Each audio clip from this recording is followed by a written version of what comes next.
Hi, everybody. It's Karen Sullivan here, and we're doing something really different today. This is going to be the first. We're going to try it in February, see how it goes, and it's a question and answer Q&A.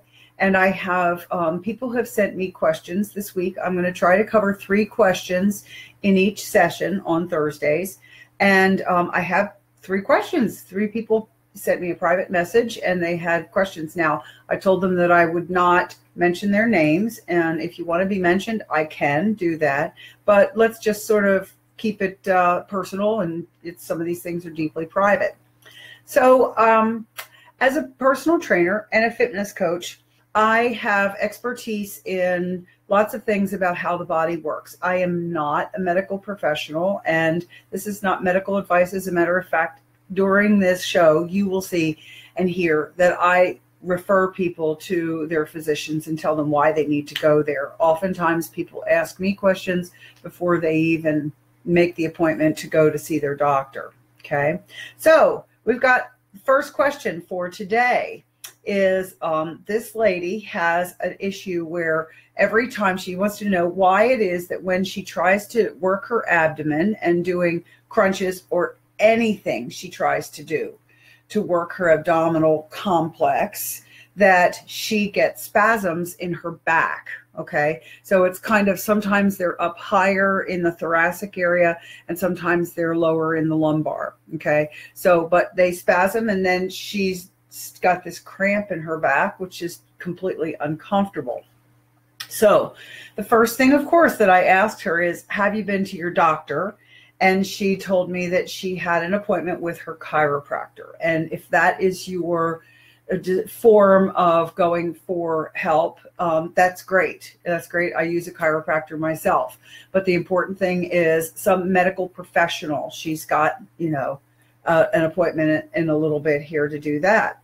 The other thing that I suggested was that she try to get massages and maybe even stretching so that she can get those cramps and things worked out that may not be exactly caused from, as a result of doing the abdominal exercises, but it could be, but let's say it's not. And there's just some spasm going on as if she strained her back a little bit. So, so going to the doctor, finding out about that, going to perhaps to a chiropractor and seeing what they see as far as why there might be spasms there, and then also trying to get a massage to feel better sitting in a hot tub. Now, those are all easy done-its, but let me talk about some underlying things that you might not realize, and she didn't either, was that when they talk about abdominals, they're like, you hear people refer to my 6-pack. I want to work on a 6-pack for the summer, or I want to try to work my obliques, and which are the muscles that come down on your sides, and then the 6-pack, obviously you know what that is. That's just right down the center of the body. Well, the thing that you need to realize is when they talk about your breadbasket and your stomach, sometimes it's referred to as your breadbasket. It truly is like a basket because it's kind of woven together. And you have the transversus abdominis, sorry, my tongue's not working, that runs from the belly button back in toward the spine. You have the rectus abdominis, that is that one that's known as the 6-pack, right? And it runs down the body and has like a center line. A lot of women who have had children, and if maybe they had twins even, is especially difficult. And sometimes that, which of course I can't remember the name, that it splits in the middle, that abdomen, and they can try to repair it, but it never really is repaired completely. So there are considerations with how you work your abdomen with that sort of a thing. And then you have your obliques, and they run from the side. There's internal and external obliques. So they're all woven, interwoven, and you have even thinking about, and they support the torso, and they hold your guts in, and they help to support the spine. Okay. So, that said, I want you to recognize that you have to make sure that you're working all sides of the body, and that goes with anything, so that you want to make sure you're hitting the rectus abdominis, and not so much, there's not a lower, I'm doing this for my lower abs. It's like it's one muscle, and you want to make sure that you get the part in the lower part that goes down into the pelvis. You want that to respond, okay, when you're doing the exercises. But what she was having was a condition that probably, since I talked with her, she went to her chiropractor, and he was talking about really her weak abdomen. And the problem that she had was her transversus abdominis, that goes from the belly button back to the spine, was sort of trying to get, because the abs were weak, they were trying to get the back to help in. Does that make sense? It's the body will recruit. If you're asking your body to do something and it's unable to do it, that it will try to recruit other muscles. So that if you're going to, let's say, open a big bolt, and you have a big lever, a handle, and you're trying to push it down to, get it to open and unlatch. Same thing in this case, so that you're pushing down, and through your shoulder and your arm, you may not be strong enough. But what you'll do is your body will move either consciously or unconsciously, and you might twist your back because you don't have enough strength in the shoulder and the arm to do the job. Okay. The same sort of thing was happening unconsciously with her. She didn't realize that was happening, but it was just the body's job is to be able to move, and it will try to find other muscles to help. Okay. So this is again, an oversimplified explanation about the mechanics of the body, but I want you to try to understand what's going on. So my recommendation for her, and if any of you have the same sort of thing, is to not try to do lifting, and crunches and those sorts of things, that to back off and do on a real basic, build a foundation, and have yourself doing breathing isometric exercises. Okay. So you take lying flat on your back. You can do it in bed. You can do it on the floor. You can do it in the gym, even if you're comfortable enough being there doing something while people are stepping around you when you're lying on the floor. But you're going to take a very deep breath in and exhale your air, making sure that you get the little pooch of air out of your belly.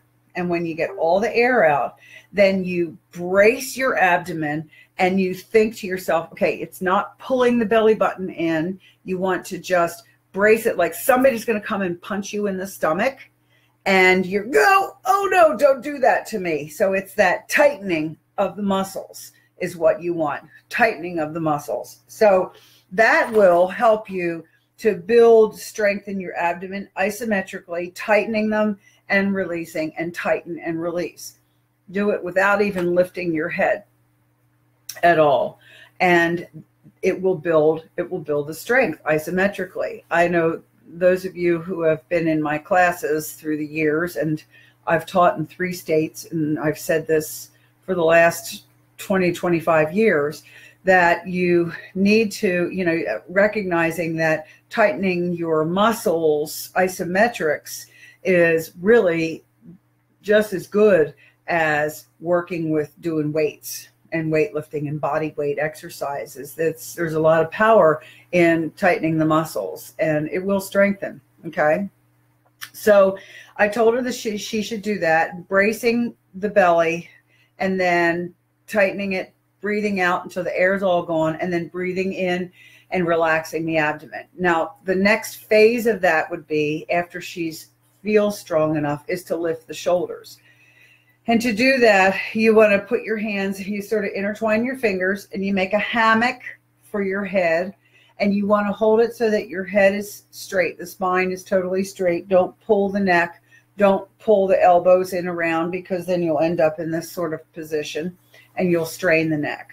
So it's just blowing the air out, having your head in this nice little comfortable hammock, and then you're going to lift your shoulders straight up. It's sort of like imagine that your shoulders complex is sitting on a scale, a bathroom scale, and as you lift it straight up, pushing your sternum to the ceiling, then the dial moves a little bit. You don't have to pick up much. Half an inch at first is fine. But that's one way that you will slowly but surely build the strength in there. And if you feel like your back starts to spasm, stop. Come back to it later in the day, maybe twice a day. Do what you can until, right before you feel like it's going to start to spasm. Don't put yourself into that situation. You can either do it by time, or you can count, okay, today I'm going to do 5 repetitions. Tomorrow I'm going to try 10. So that will eventually get you, to the point where you're strong enough and your abdomen can do the exercises and your back won't get all crampy and everything. The other thing too, to try and work, as I was saying, the lower aspect of the abdomen, is to sort of do that leg drop. And in Pilates, it's done with your feet are in a V so that your heels are together and your feet are out like this. And you super glue from your heels all the way into your pelvis, and you're lying flat on your back. And I say it's probably a really good idea, if you already have back problems, to roll a towel up and put it across your pelvis, like by your tailbone. So it will shift your pelvis a little bit, take the strain off the lumbar region, and then you can drop your feet down a little bit and pull it back. Key here is, if you go too far down, the body is going to recruit muscles, and it will start pulling on those muscles that are, attached to the spine, like the transversus abdominis, like the psoas muscle that's in your legs, and it will pull the spine and it'll make your back hurt. So you don't go far down, just a few inches. I had a client years ago who was at home. She had COPD, and I used to go and work with her for two days a week, an hour each day. And we did Pilates moves, because I also am a Pilates instructor. And we did those exercises for her, and she was on oxygen 24/7. And it ended up where her breathing capacity did not increase, because there was a problem in her lungs. But what happened was her body got stronger. And when she did that exercise, she would move her feet 4 inches down toward the floor, exhale, and then pull it up. Take a deep breath. Exhale the air as you're going down, and then pull it up. She was incredible. 4 inches, and her strength came within 3 months. She was doing really well, able to stand and move and walk and feel better. So there's the end of that question. Let's go on to the next thing. Well, thanks, Patty. Thank you. The second question, second friend, okay? All right. I'm calling everybody a friend instead of clients. I don't like clients, although you are people that I care for, But what she said is, I can't move my arms out from my side. So the lateral movement and shoulder problems, wow. I think maybe 90% of the people that I work with have shoulder or neck issues. That's a biggie. We hold our stress in there, or sometimes it has to do with, repetitive motion when we're working, in the house. Especially, have you ever done painting in your home, and after you're done painting, you're miserable because your shoulders are killing you, your neck is killing you? Yeah, bad. So she can't move her arm out from her side. So the first question I had, of course, was, have you seen a doctor? What does the doctor say? And this lady had said, yes, that she did see her doctor, and she had an x-ray. And as he said, the good news is you have arthritis. The bad, no, wait a minute. Sorry, I said that wrong. The good news is you do not have a tear or any kind of an impingement, which that could definitely be the problem. And the bad news is that you have arthritis. So she did not have any deterioration of the cartilage, and she there was not a misalignment. So she had a nerve that was pinched in there, that it was arthritis in her joint. So her scenario was to start doing, preventative to help her feel better and more comfortable. And he had wanted to do, she had done physical therapy, and that helped a little bit. And she had, the thing that she wanted to keep away from was getting injections. Well, sometimes you have to try to do injections, and it doesn't always work for everybody. So there's a whole lot of controversy about that. But, you want to try to do joint preservation. And that's really what your doctor is looking for, ideally, is to do something like physical therapy, injections, or maybe even just sometimes they'll do, what do they call it? Cartilage implantation in the shoulder to keep you from having to have a shoulder replacement, which is another good thing. While shoulder replacements are great, and people that I know that have had them are like, oh, holy moly, I should have done it years ago. Well, hopefully any kind of invasive surgery like that, you don't have to get into. So my advice to her was, well, listen to what the doctor said and do what you can. So she's trying to stave off and not have to do the injections. Okay. So if you're in that case, in that situation, the first thing that I would say is try not to sleep on your side. When you sleep on your side, it puts a tremendous amount of pressure. One reason is because the head lops down and then the shoulders will fall forward, and it just puts a lot of pressure. You're laying on the bone here, and then the rest of your body weight is coming down, and it can cause problems and pain, and you can get issues with impingement. So a lot of people say, well, I always sleep on my side. In that case, usually it's one side or the other. And I would get a large bolster pillow that's, 6 or 8 inches thick, round, and that's body length, that would go, from, you could have it up by your shoulders and then down to the top of your legs, to your thighs, because you want to have something that in your sleep will be there to block you, so that it will sometimes wake you up, but you want to try to build a new pattern so that you're not laying on your side and re-irritating this area, especially if it's arthritis. Like this one lady, has told me that she's got all this inflammation and all this stuff going on from, I think of arthritis as being sort of like this gum up the works kind of a thing, and it's sandy. That's not what it is. That's not what it is. But there's all of this stuff in there, whether it's bone fragments or little shavings or whatever it is, or this extra calcification in there, but it's just a hot mess, right? So you don't want to make it worse. So, okay, trying to sleep on your back, and just do your best to get used to it, and tell yourself before you go to sleep, I'm going to have a great night's sleep. I'm going to lay on my back and I'm going to feel wonderful in the morning because my shoulders won't hurt, right? Okay. The second thing is heat for relief is usually magnificent. And I have in these sessions before, I've shown you, I didn't bring it up here today, but I have shown you the collars. You can get those little collars that you slap in the microwave and, 30-second bursts, and keep turning them, and they get nice. And sometimes they have herbs in them and they smell lovely and lavendery and everything. You put that around your neck, or hot towels are a nice thing. Hot, wet towels. Sometimes the moist heat will really help. Okay. So the heat will help you with relief. And then there's also the good old circles and 8s. Okay, so I brought my weight to show you something. There's something about circles and 8s that you have to understand that's really important. And I'm not going to be able to stand up to show you this because I didn't check my camera alignment for that. But when you do circles and 8s, you hold the weight like this. You just put it like between your fingers, and you're just going to hold it down, hanging down, and then your arm comes up like this. All right, that makes sense.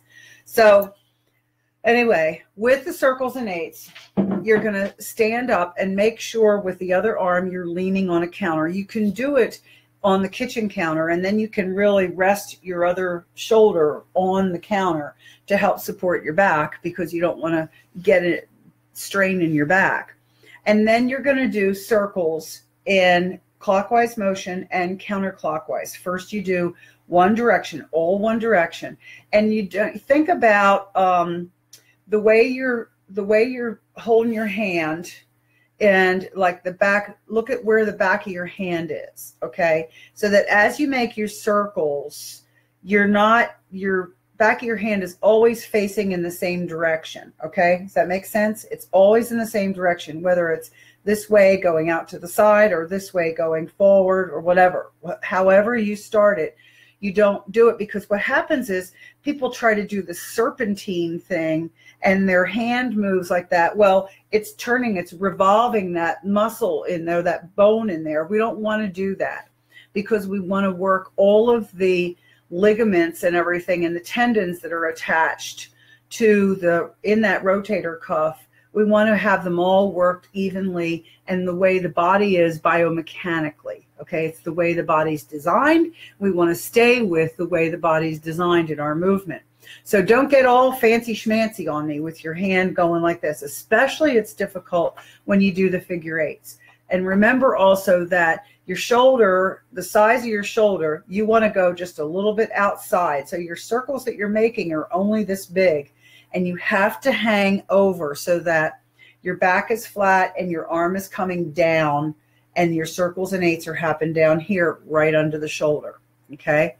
Have to make sure you understand that. You have to be bent over, arm hanging down, and the weight in here going circles, 10 in each direction, 10 figure eights in each direction.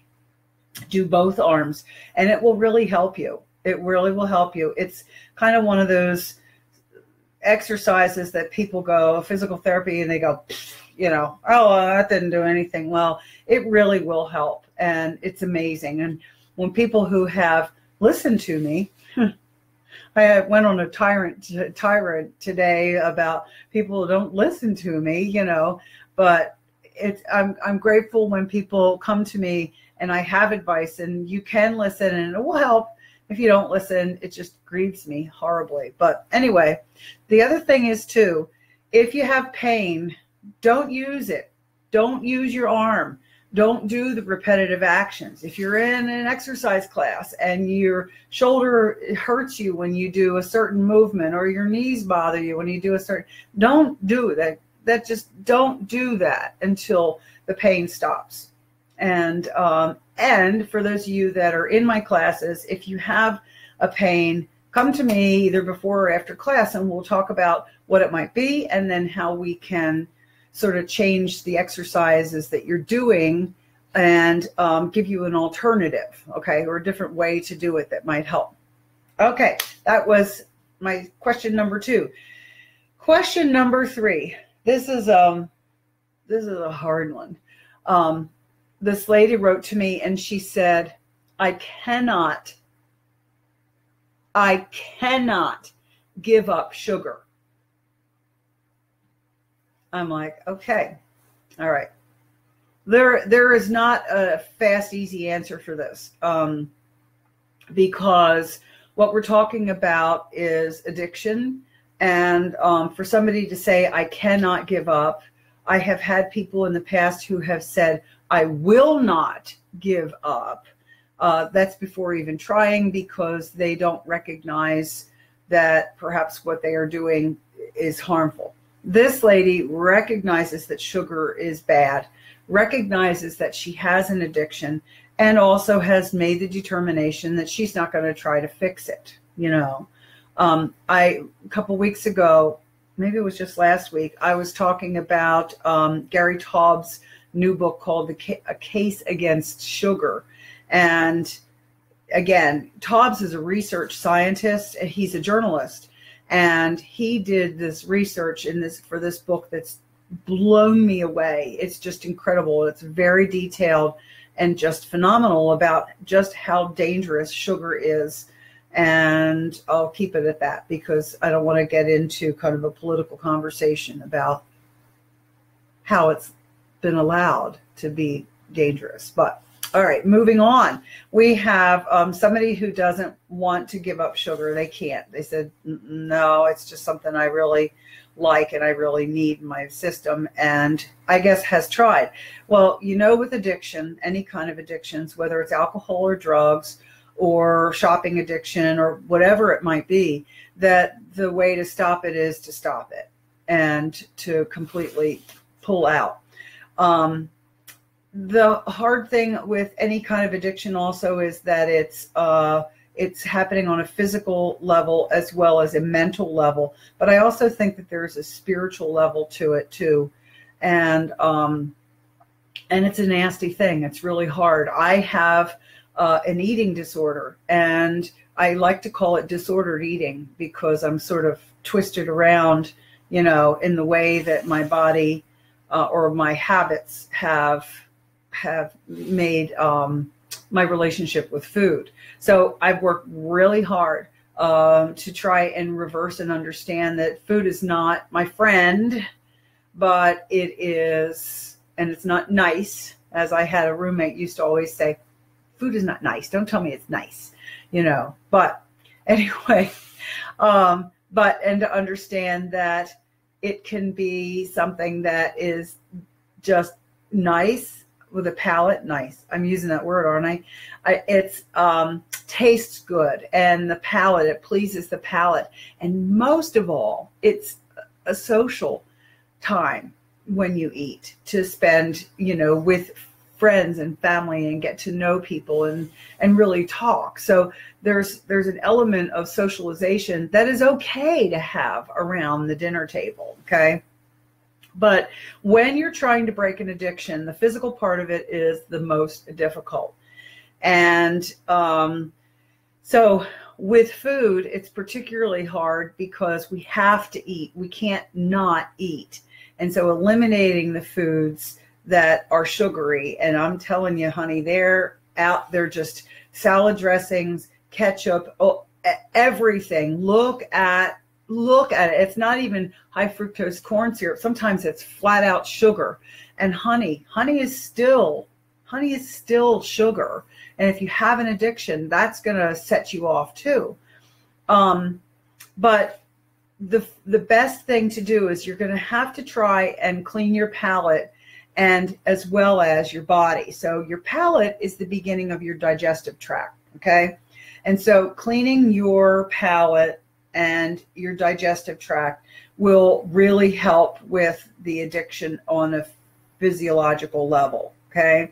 And I have put in the description of this particular live stream a link that leads to a healthy cleanse. And the reason why this cleanse is so phenomenal is because it's not one of these things that's like Roto-Rooter. Let's like flush out the entire colon. What it does is it rebuilds the body, working from the liver and the colon itself, and will help also with the kidneys. And it's incredible because it rebuilds the damage that may have been done already from the foods that you have in there. And you eat vegetables. You don't not eat. You eat vegetables, and you eat a lot of vegetables. And every time you want a snack, you have vegetables, and you have more vegetables and more vegetables. And then you can have a little fruit in there too. So you're drinking water, you're having vegetables, raw or lightly steamed. And then there's the supplement. So it's on this particular live stream so that you can look it up and see about the products. And if you're interested in some help, I'll be glad to give that to you. So that will help to break the addiction as long as you want to change. Okay, you have to want to change. You have to recognize that in order to make something different, in order to get off the bandwagon of sugar and to lose weight or get healthy or whatever, you have to want to do the change. You have to recognize what's going on in the body and why. So that's why journaling is important. Really, really super important, so that you can see, oh, look, I ate this and I got a migraine. Who likes migraines? Not me.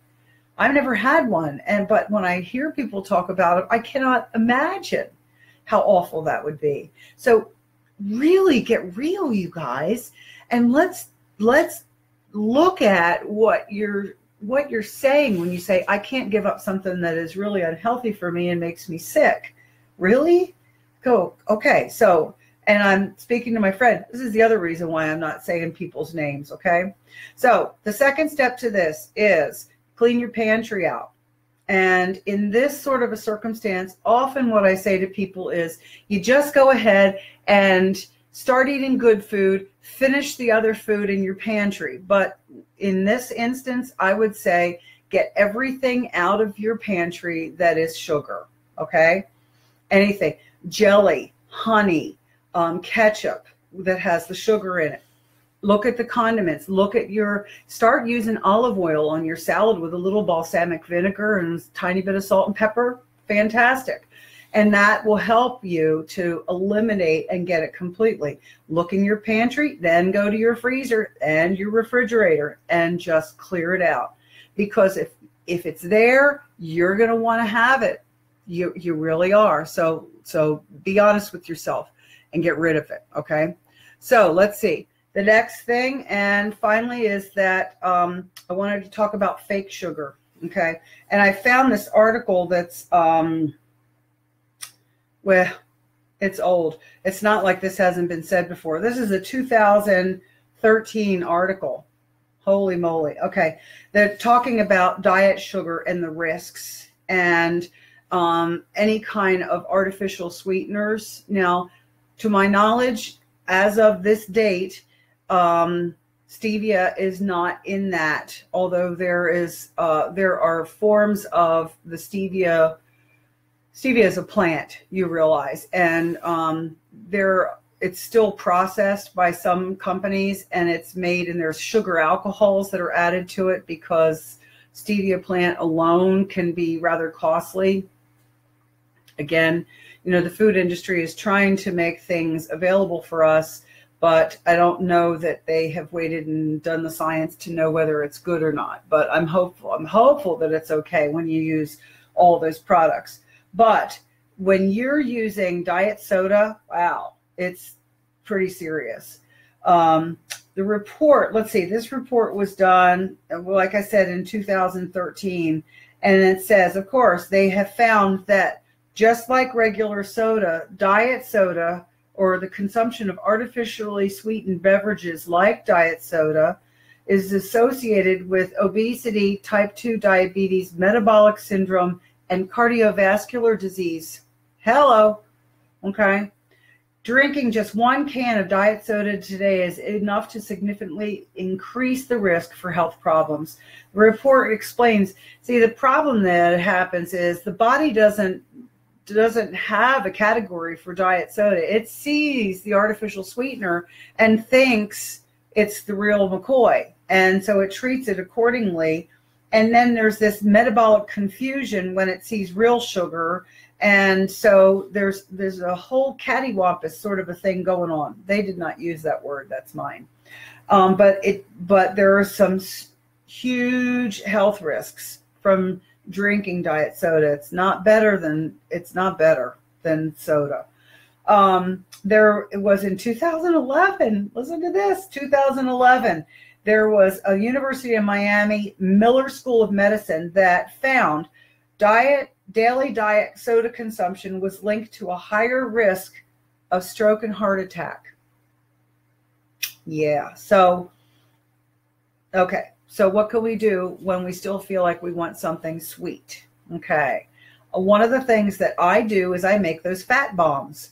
If you want the recipe, send me a private message and I will be glad to send you this recipe.